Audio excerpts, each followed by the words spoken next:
Top 5 Pokémon introduced in the Isle of Armor.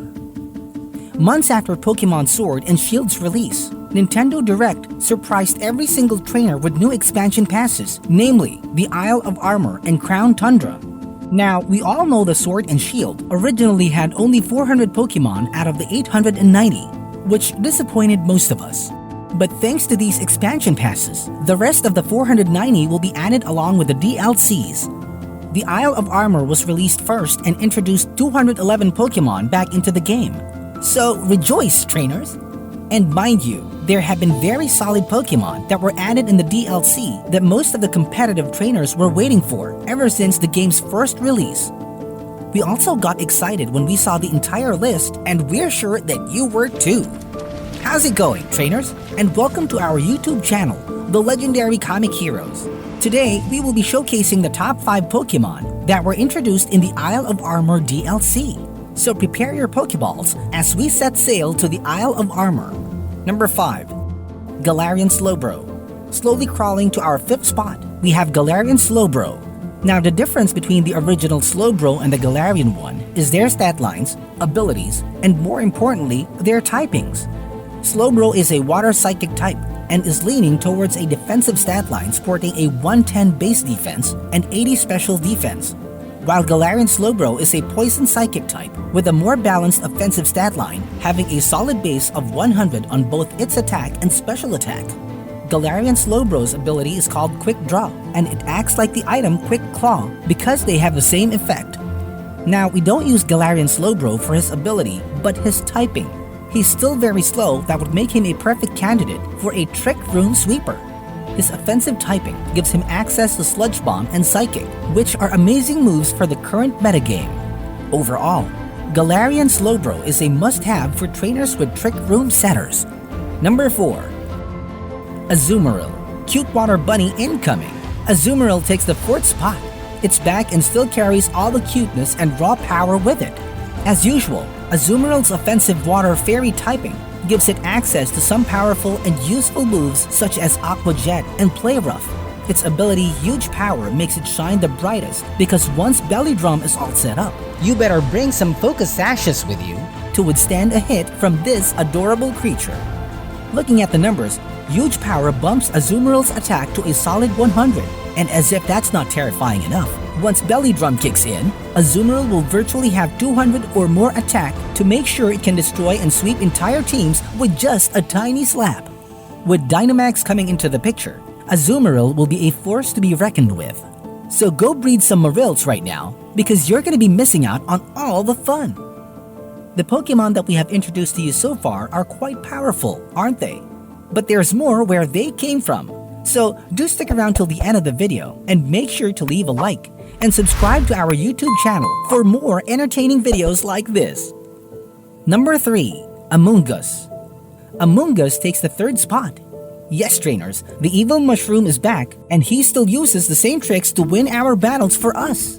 Although being a grass poison type opens him up to a lot of weaknesses, along with his decent defensive stats of 70 defense and 80 special defense, Amundus shines because of one move that is hated by most trainers, including us. This Pokemon has access to the move Spore, which we all know that it always lands and causes our Pokemon to sleep, allowing the enemy to beat them up while they're having a good old snooze. When you give him a Giga Drain, Spore, and Toxic, you're gonna have a walking self-regenerating disease bomb ready to explode on your enemies. He's also an excellent doubles partner because he can use Rage Powder to redirect all the attacks from your other Pokemon to Amundus himself. When it comes to utility and plain annoyance, Amundus is your go-to. Number 2. Chansey. On our 2nd spot is Chansey. Why not Blissey, you ask? Well, we have one word for you and it's Eviolite. We all know how obscenely large Chansey's HP is, right? 250 to be exact. When we give it an Eviolite, it doubles all of its defenses, making it virtually unkillable. Chansey is a good Pokemon to stall out heavy hitters and slowly chipping off their HP with a solid 50 damage from Seismic Toss and the constant damage from Toxic if you're running that setup. It can also use the move Soft Boiled to heal itself. You don't want to face a Chansey without having a reliable fighting type Pokemon to potentially KO it. Overall, Chansey is a great addition to any kind of Pokémon team because of its flexibility in tanking. And with Dynamax coming into play, who knows how hard it will be to kill this Pokémon? We don't want to find out. Number 1. Urshifu. Well, of course, the number 1 spot would go to Urshifu. Urshifu is the newest addition to the vast list of Pokémon in the world, with really solid stats too. With a whopping 130 base attack and 97 speed. What's interesting about this Pokémon is that it has 2 different forms depending on where it's trained. Kubfu, its pre-evolution, evolves to Urshifu Rapid Strike style, which is a fighting water type when trained in the Tower of Water, while training it in the Tower of Darkness lets it evolve into Urshifu Single Strike style, which is a fighting dark type. Both of these forms are insanely strong and viable competitively. Rapid Strike style builds around the move Surging Strikes, which hits thrice, dealing 25 base damage. Small, right? Well, that's not it, because it always lands a critical hit, tripling its damage. Same goes for Single Strike style. It banks around the move Wicked Blow, which has the same effect as Surging Strikes, but instead only hits once, but has a base damage of 80.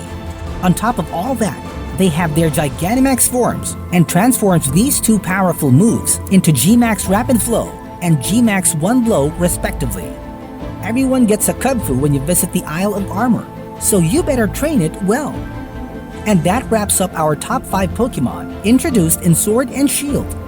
Who was your favorite among all of the Pokémon that we mentioned so far?